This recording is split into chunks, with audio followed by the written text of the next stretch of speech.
back past in the 70s were really working. And so the big, huge, everyone thought pollution came from big pipes, the big smokestack, the big pipe they ran into the water. And the Clean Water Act and the Clean Air Act had done their job in a lot of ways. There's still a lot of pollution out there from big sources, but we were still finding pollution that wasn't from those big sources. So my job was to figure out, okay, here's a list of pollutants. We're still seeing them and we know they're not coming from industry. Where are they coming from? So I'm looking around saying, oh, well, look, this isn't a product. That product has a way to get into outdoor runoff, or that product has a way to get into the sewer. Before we get started, I have a quick favor. I've been self-funding the Finding Genius podcast for 5 years now. I've done over 3,000 episodes. And as you can see on YouTube, we're up over 1 million views on the channel, which is fantastic. The next thing I really want to push on is to get up to 10,000 subscribers, because once we do, we'll be able to put a donate button, and we'll be able to solicit donations to help keep the podcast running and to also get the Finding Genius Foundation moving along. We have a big project studying anxiety, depression, and PTSD, and working on a product to help people overcome these problems, because I've seen them explode recently after the last 2 years of the whole virus situation. So if you would, please subscribe to the podcast. That would help us tremendously. Give us a thumbs up, and check in the description for Buy Me a Coffee. It's about $5. If you could buy me a coffee, I'd really appreciate it. It would help keep the channel going, and I love coffee. Thank you. Forget frequently asked questions, common sense, common knowledge, or Google. How about advice from a real genius? 95% of people in any profession are good enough to be qualified and licensed. 5% go above and beyond. They become very good at what they do, but only 0.1% are real geniuses. Richard Jacobs has made it his life's mission to find them for you. He hunts down and interviews geniuses in every field: sleep science, cancer, stem cells, ketogenic diets, and more. Here come the geniuses. This is the Finding Genius Podcast with Richard Jacobs. Hello, this is Richard Jacobs with the Finding Genius Podcast, now part of the Finding Genius Foundation. I have Kelly D. Moran. She's a senior scientist, part of the San Francisco Estuary Institute. I'm going to talk about pollution from tire particles. So, Kelly, welcome. Thank you. Thank you. I'm excited to share information about my research. Yeah, how did you get here? It sounds like a very specific, focused thing to not only look at, I guess, what are called micro and macro plastics, but from tires specifically. How did you get to where you're at? It's a long and winding path. I got my PhD back at a time where there weren't a lot of good career opportunities in academia and research for women. So I wandered all over the place doing various kinds of work and wound up working at a local government agency where we were trying to figure out where pollutants were coming from and getting into water. So getting into the water that flows from the indoor pipes to sewage treatment plants, and the water that flows outdoors in most of our country in the US, it flows into storm drains out in the street, and those drain directly into creeks and to the ocean or bays, wherever, rivers, wherever you are. And what we were finding, this is actually a really cool thing, because our environmental laws back past in the 70s were really working. And so the big, huge, everyone thought pollution came from big pipes, the big smokestack, the big pipe they ran into the water. And the Clean Water Act and the Clean Air Act had done their job in a lot of ways. There's still a lot of pollution out there from big sources, but we were still finding pollution that wasn't from those big sources. So my job was to figure out, okay, here's a list of pollutants. We're still seeing them and we know they're not coming from industry. Where are they coming from? So I'm looking around saying, oh, well, look, this isn't a product. That product has a way to get into outdoor runoff, or that product has a way to get into the sewer. So I was kind of a chemical detective. So back during that era, one day I got a phone call from a fellow in the Seattle area named Dave Galvin. And he said, Kelly, I'm working on something and I'm wondering if you know anything that could help me. He found that fish that were coming back, the coho salmon, were coming back to spawn in their streams, and it would rain and the fish would die this horrible death. And he was trying to figure out what was killing them. They were fine until it rained, but they come back and actually go stream when it's raining. And he knew I was looking into this water pollution related to products and said, Kelly, is there some product out there that could be killing our coho salmon? So I said, well, here's what I know. And I was looking at pesticides. I was looking at pollutants in vehicle brake pads. So we talked about a bunch of those things. And he was working with a group of researchers in the Seattle area at NOAA Fisheries, their science center. So they started testing various chemicals that we knew were in urban runoff. And every few months, I'd get another call and say, it wasn't that pesticide you were thinking about, but could it be something else?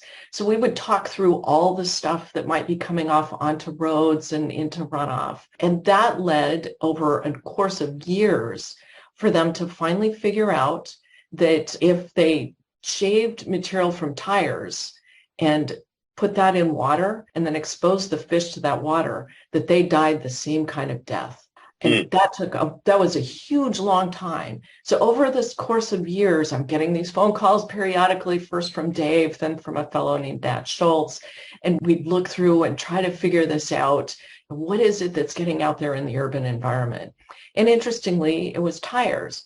So around the time they figured out it was tires, which was only less than a decade ago, it turned out that I had been working on water pollution from vehicle brake pads. And that's a whole nother story for another day. But I also started looking into tires because there's water pollution from a metal in tires, zinc. And that's one of many sources of zinc into urban runoff. So I knew a bit about tires and I said, wow, tires might actually kill. That's just amazing. So I really wanted to know more about it. Yeah, when you talked about runoff, I mean, I'm from New York, and from what I understand, I don't know if it's true, but if it rains heavily enough, water that was supposed to go to the water treatment plant, again, gets shunted directly to some of the rivers and estuaries.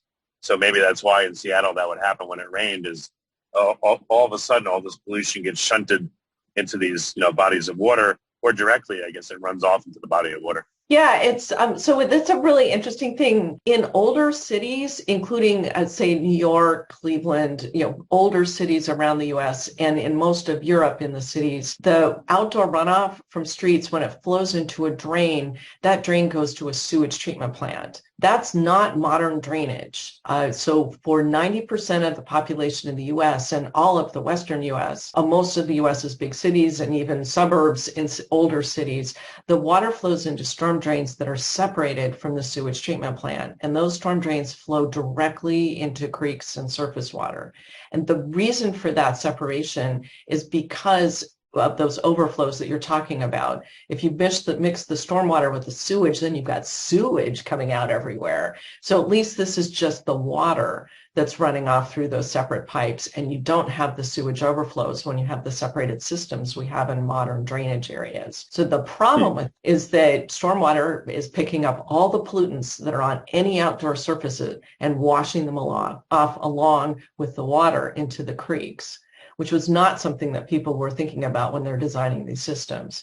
Is there any practical solution, the filters that would only come into use when a storm is coming, or there's a sudden uptick in particular pollutants?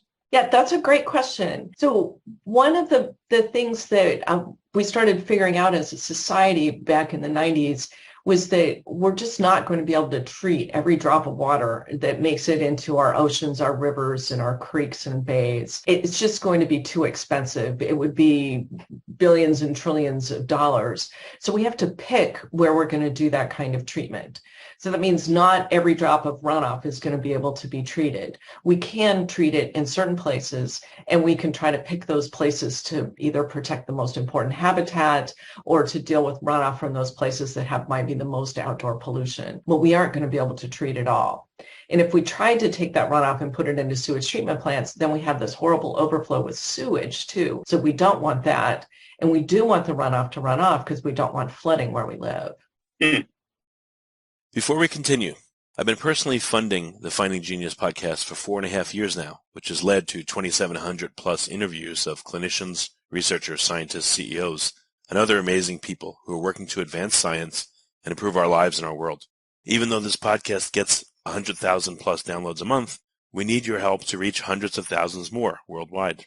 Please visit findinggeniuspodcast.com and click on Support Us. We have 3 levels of membership from $10 to $49 a month, including perks such as the ability to see ahead in our interview calendar and ask questions of upcoming guests, transcripts of podcasts you're interested in, the ability to request specific topics or guests, and more. Visit findinggeniuspodcast.com and click support us today. Now back to the show. I don't know, it was just a way out wacky idea, but in college I did chemical engineering, and we studied distillation towers, and they had what was called a reflux. So they take part of the effluent and recirculate it back into the system, and that allowed them to get higher purities of various and better separation of chemicals. What do you think would happen if there was like a reflux on the outlets to some of these storm drains, where part of it was directed back into the storm system, so it's cycled through again, and part of it goes out as the effluent? You think then there'd be a chance to have more water mixing in to dilute things more, to make them less hazardous, or do you think that would make things worse? Well, I'm going to step back and answer that in a little different way. The thing about outdoor runoff is that when it rains, it's a huge amount of water all at once. So it's not very amenable to being treated, because what you want to do when you treat something is have a little bit of water all the time, constantly through a small system. Trying to catch millions and hundreds of millions of gallons and do anything with it from an urban area is just impossible. So it's not something that's easy to do. The ways that urban runoff is typically treated is through vegetation. So we'll want to run it through a swale, put it through a pond, maybe take an area, what they call a rain garden. The fancy name for it is a bioretention system, where you put the water in, it's got pretty plants and so forth, and then just the dirt around the plants filters out a lot of the pollution before it gets cleaned, and then there's an underdrain that goes to the storm drain system. But on a practical basis, stormwater is just exceptionally difficult to treat. And that is why much of my career has been focused on figuring out where the pollutant is coming from, because it's so much more cost effective for society and just practical to try to get those pollutants out at the source of the pollution, instead of trying to clean it up out of millions, hundreds of millions, billions of gallons of water afterward. Yeah, that makes sense. So are you focused on tires then, and the pollution that they put into the waterways, or are you focused on many other sources? Well, I do work on emerging contaminants and microplastics in general. My special focus is on tires, and tires contain chemicals as well as the rubber. And the pollution they create is both chemical pollution and microplastic pollution. So the microplastic pollution is the little bits of tire material when it wears. And I got into this because after getting those phone calls and finding out about this toxicity, at the same time, my colleagues at the San Francisco Estuary Institute, before I started there, were just wrapping up a really big study to try to understand what the sources were of microplastics to San Francisco Bay and to the ocean. So they did this amazing study looking at all the different pathways and all the way through the system. And they did something for the first time that had never been done anywhere else, which was that they collected their samples using a much finer filter. So when you collect a sample for microplastics, you run it through a filter and you collect the microplastics in the filter. If your filter is too big, all the tire particles come through. So you can get bigger nuggets of plastic, but the tire particles are really small as compared to other kinds of microplastics. And they were running through the filters in most of the studies that had been done. Here, because they used a smaller filter, the filter turned black when they were measuring the stormwater runoff and measuring water from our creeks. And they said, why is this happening? And they went out and started talking to people about it. And when I learned about it, I said, I know exactly why that's happening. It's because it's tires. Those little rubbery particles you're seeing, that black stuff, that's tires. And you're catching it because you've got that small filter. So yours is the first study that was capable of catching tires. So now we know, because of the work of the San Francisco Estuary Institute and now a number of other organizations, that tires are the most common microplastic, and they may be the most emitted microplastic in the world. When you talk about filter size, what's the sweet spot of the filter?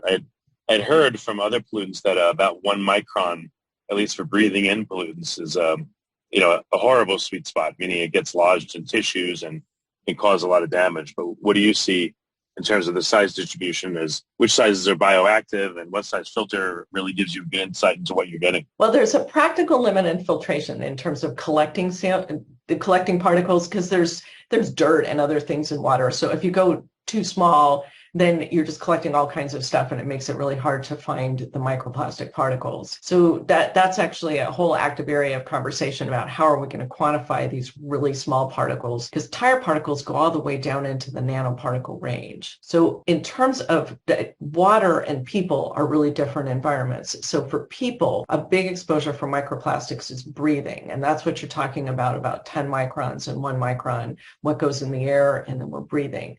My work is mostly focused on the water, when we're trying to figure out what kinds of particles organisms are exposed to, and importantly, how those little particles carry the chemicals around and deliver them to various parts of the ecosystem. And you mentioned that tires not only have rubber, which I guess is like the backbone material, just like a soda bottle. I guess PET is the backbone material, but you have all these other additives. I know in soda bottles, you have plasticizers, colorants, flame retardants, etc. So what is you probably can't name them all, but what are some of the major chemicals in tires that can cause problems to organisms? Yeah, you're right. So tires, the rubber in tires is about if you take the material of a tire, the part that looks like rubber, it's about 40 to 60% actually rubber. There's another 20 to 35% that's fillers and other reinforcing agents that make that stronger. And then the other ingredients are other kinds of chemicals. There's some oils in it to give it that kind of softness that's good without it falling apart. And there's chemical additives and some things they call vulcanization agents that help polymerize the rubber so it stays strong. So the things that are most interesting from the environmental perspective are the various kinds of additives and some of the contaminants in the ingredients. So some examples of that are zinc, benzothiazoles, polyaromatic hydrocarbons, and then the chemical associated with the fish kills is a preservative. It's called 6-PPD. And one of the issues with all these chemicals in the environment is that they can transform after they've been released. So it starts as this preservative, and then when it's exposed to air, it transforms. And one of the chemicals it transforms into is called 6-PPD quinone. And it's that chemical that's toxic to the coho salmon. So the tire manufacturers aren't, they certainly aren't deliberately adding something that's going to be harmful to fish, but they had no idea that their ingredient transformed that way in the environment and was killing the coho. That was a huge surprise to them. Why do they add that ingredient? What's its use? It keeps the tires from falling apart when they're exposed to air. So every ingredient in a tire is except for the contaminants that might be coming along with some of the ingredients. These ingredients are deliberate. They're putting together and formulating the tire so that it will be strong and safe. It'll grip the road well. It will do all of those things. It will last for years so your tire doesn't fall apart while it's on your car. That's a very thoughtful and complicated process. What has not happened in the past is that tire manufacturers, I'm sure they think some about the environmental properties of the chemicals, but our work is suddenly causing them to have a much deeper understanding of the fact that the chemicals and these particles are wearing and how broadly they're distributed in the environment and the ways they could potentially cause harm. So there's a whole set of science that's developing that will help the tire manufacturers be able to review their ingredients and see if there are safer alternatives. And in fact, the California state government is about to challenge tire manufacturers to do that with regard to this preservative, to seek a safer alternative so that we can protect salmon in California. Can you tell, is it just regular car tires, truck tires, any particular kind of tire that is a worse offender than another? That's a really good question, too. So there are some differences in formulation. Honestly, all tires have different formulations because there are there's 4 major manufacturers and a bunch of smaller manufacturers, and all of them have their own formulations, and they're formulating for all kinds of different reasons, including where they get their chemical feedstock, so super complicated. Then there's also different formulations depending on the customer for the tire. So there's different requirements for a truck tire, say, than for a passenger car tire, and a sporty tire might be different than one that goes on an electric vehicle that's really fuel efficient. So lots of different kinds of tires out there. They also have different sizes and they drive different distances. So one of the things that our team has recently done was to estimate the amount of wear on tires and so the amount of material that's wearing off of tires every year. So, and that is an exercise. So basically when you drive your car, So when you drive your car, your tire wears off slowly. And by the time you replace the tire, a big fraction of the weight is gone. So for a typical passenger car tire that starts at maybe 26 pounds, it loses about 3 pounds of tread weight before the car tire is replaced. So that stuff goes somewhere. For big tires like bus and truck tires, those start at like 120 pounds. They can lose 15 of material before the end of life. So this translates into, in California, we estimated that about 250 million pounds a year of tire wear material is wearing off each year. And to put that in perspective on a per person basis, so that's the equivalent of 2 to 3 kilograms or around 5 or 6 pounds of tire material for every person in California every year wears off and goes out into the environment. So it's a lot. The mix of which tires wear off more is not completely clear from the data sets that we have, but all of the different kinds of cars, SUVs, heavy trucks, all have significant wear amounts. So there's not one that's dominant. And the same thing with the chemicals, that the chemicals will be proportional to the amount of wear. So all of the different kinds of tires are big contributors. What about seasonal variation? In the winter, is it more likely that the tires will become embrittled?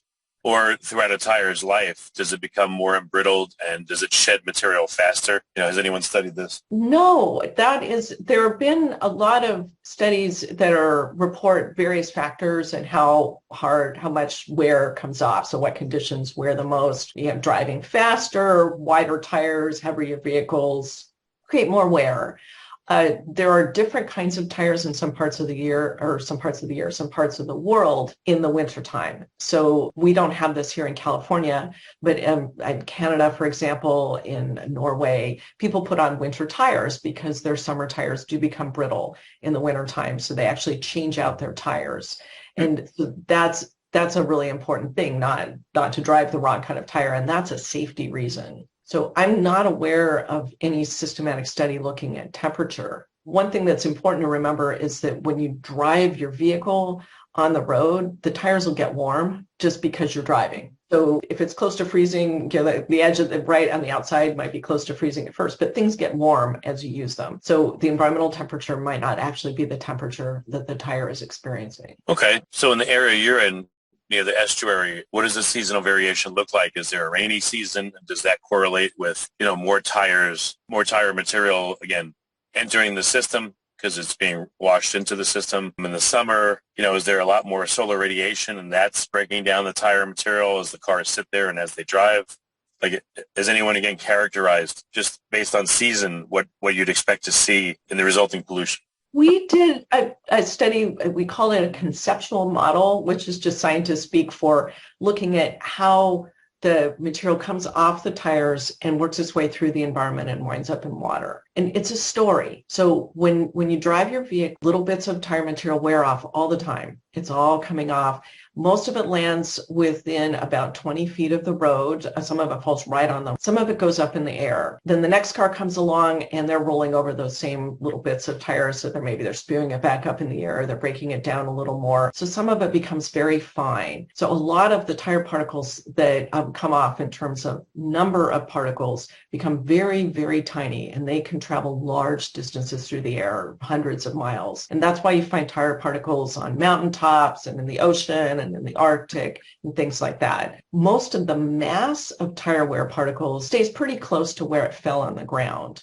And that stuff lies out there in the environment after it gets spewed around, so it kind of spews off the road. If you live in a snowy area, you can see that black stuff on the snow next to the road. After a few days after a snow, it starts looking pretty disgusting. That black stuff includes tire material. So that stuff spews up and it lands on the ground, stays there for a while until it rains, or in case of snow, in case of snow melt. So it has some time to be exposed to air, so maybe some chemical changes occur. That's part of the time when that 6-ppd quinone, the coho killing salmon chemical, can form. And then when it rains, some of it will wash off and it will get carried by the water into a storm drain where it often flows untreated straight into the creeks or estuary or ocean. So that's the flow pattern for it. Some of the material stays on the land. In fact, most of it probably winds up getting stuck in soil. It's dirt somewhere. A little bit will get picked up by a street sweeper. But the part that washes off is the part that gets into the aquatic ecosystems. The tiny little ones that can fly a long distance, those nanoparticles, a very small part of the emissions, but an important part for people, not just because it can transport really far, but those very small particles can move around. They're in the air that we can breathe. They're in the dust in people's homes. So what I asked, actually I spoke to a researcher that's working in Canada, a PhD candidate. Maybe that's where we found you. And she was analyzing, again, how tires get into the rivers there. And they seem to be held in the snow, and when the snow melts, it gushes a whole bunch of material into the rivers. But I mentioned to her, perhaps there is certain road features that would cause the tires to wear a lot faster. If a road has a lot of potholes, or if the grain of maybe it's not covered in asphalt, it's just concrete roads. Other, again, tire, road, or surface feature interactions that would cause a lot of material to come off and accelerate this problem. Well, as I mentioned earlier, there have been a bunch of studies. None of them quantified the various effects. Certainly pavement surface, cornering, braking, high speed, things like that, vehicle weight, a lot of different factors that affect tire emissions. So it's not one uniform thing. When you're averaging it over a large urban area, to some extent, it all is going to average out in some way because we've got so many cars doing so many different things. So that's why trying to fix every bit of pavement, trying to tell every driver, brake gently, don't accelerate too much, that's probably not feasible. That's why we're thinking a lot about the options that deal with looking upstream. There's a whole bunch of different ways that we can tackle this pollution, even as we're learning to understand it, what it means, how extensive it is in terms of the harm that's created by the chemicals and the particles from tires. It's also a really great time, and there's a bunch of work going on to understand what might be done to prevent this kind of pollution. There's a wide variety of different options that I think are really promising, and it's just very exciting to think that this is a pollution problem that we don't have to live with for the rest of our lives. We don't have to live with this pollution to have cars. We can solve it. Well, how? What are some of the ideas that came to you? There's a whole variety of really great options. We completed a study where we examined a variety of mitigation options. Since then, there's actually been several other papers as well, and everybody's kind of honing in on the same sets of practical things that could be done. They range all the way from upstream prevention downstream to how do we remediate or clean it up. And I'm going to start with the prevention part because that's the stuff that's probably societally going to be the most cost effective.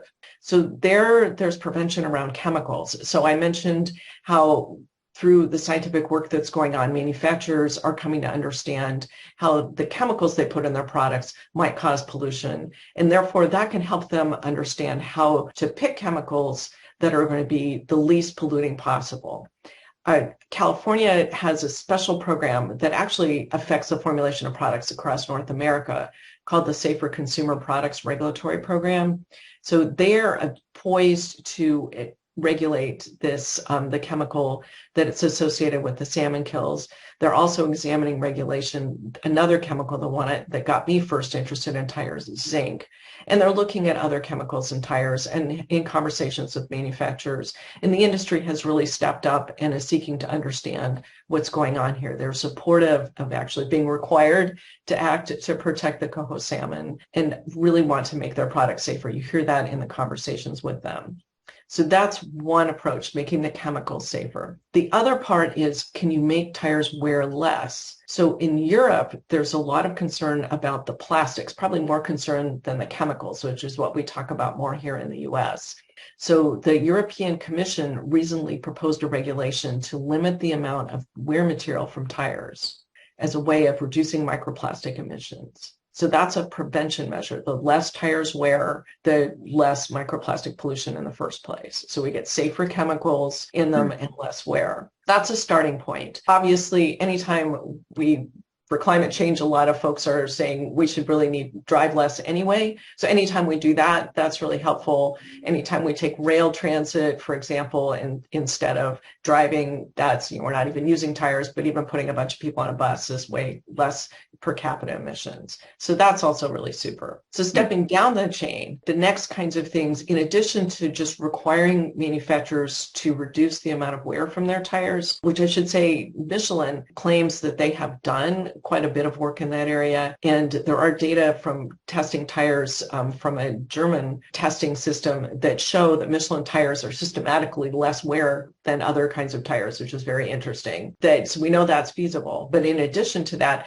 there's things we can do on the consumer end, and some of them are being implemented. For example, my new car has tire pressure monitors. So if I keep the tire pressure up, according to the manufacturer, that reduces the amount of wear. There's exploration to a different tire design called airless tires, and it's thought that those, by always being at the perfect pressure, would wear less. So those are some upstream things. Then in the middle, there's a really intriguing possibility, which is there are, to my knowledge now, at least 3 companies that have different designs with the same purpose, which is to collect the emissions right on the car. So they've got different things that they install near the wheel and basically suck in the wear debris right when it's generated. So then they collect it in a unit, and you could pull that back out and perhaps make that back into new tires. So those aren't going to collect 100% of the emissions, but they could collect a lot of them. So between all of those things, we could get safer tires, less emissions, and then collect a lot of those emissions. If we do all of that, then there's a lot less to clean up in the environment afterwards. But there are some ways to do some protecting and cleaning up. So one of them, as we talked about, is to treat urban runoff. So for example, if we've got roads that are crossing streams that are sensitive habitat, say for salmon, we could treat the runoff there to make sure that it's really clean before it gets into those creeks or rivers. Another thing that we can do that may help is some changes in road design in certain areas and street sweeping practices. I'm not sure how practical those are going to be, because repaving every road to make it porous and suck up tire particles probably isn't feasible, but it could be done in some places. And there's some question about how well street sweeping is really going to work on collecting tires, because I talked about how that material gets spewed all around and off the streets. What about the tires themselves? Could they be once a year along, let's say like when you renew your car registration and they do the checks, could they spray something or coat the tires with something to reduce the wear? And if that was done once every year or 2 years, what would that do? Anything you put on the outside of a tire wears off right away. So the whole design of a tire is actually to wear off a little bit. So spraying something on the outside would just put that something into stormwater. It wouldn't reduce the amount of wear. Yeah, but street sweeping is an interesting thing. We do that anyway, and we pick up litter and other things with street sweeping. So we're embarking with some colleagues in Southern California to do a study to examine whether the newest street sweeping designs are better than the old ones at picking up bits of tires. And that might end up being part of the solution too. So basically, I think there's this huge menu of options, and if you put them all together, you could dramatically reduce the amount of pollution from tires. Oh, hey, Kelly, I lost you for a second. Can you hear me? I can hear you now.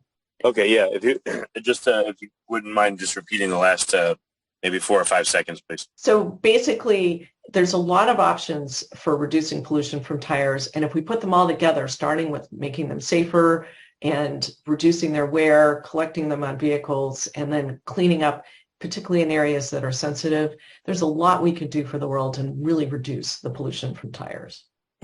Excellent. Okay. Well, what's the best place for people to find out more about your work? Where can they go? We have a website, it's www.sfei.org, microplastics, and our information about our work is on that site. So check it out for more information. Okay. Well, very good. Kelly, thank you so much for coming on the podcast, and I'm glad that you specialize in a certain area of macro and microplastics, because there's so much to know and there's so much that isn't known in this field that it requires people like you to really look in deep and figure out ways to stop or reduce this plastic pollution. So again, it's been very good to talk to you, and thank you. Well, thank you. It's really fun to share my work and to let people know that although we're really concerned about data that are showing that both the tire particles and the chemicals in tires are harmful for all kinds of different aquatic organisms and might be an issue for people, don't know about that yet. There's work underway that is learning to understand this, to help inform design and manufacture, and that there's real promise to end this pollution, really tackle it in a way that will be effective and protect society and our environment. Very good. Well, thank you again for coming, Kelly. I appreciate it. You're welcome. Thank you for the opportunity to share my work. I greatly appreciate that opportunity. If you like this podcast, please click the link in the description to subscribe and review us on iTunes. You've been listening to the Finding Genius podcast with Richard Jacobs. If you like what you hear, be sure to review and subscribe to the Finding Genius podcast on iTunes or wherever you listen to podcasts. And want to be smarter than everybody else? Become a premium member at findinggeniuspodcast.com. This podcast is for information only. No advice of any kind is being given. Any action you take or don't take as a result of listening is your sole responsibility. Consult professionals when advice is needed.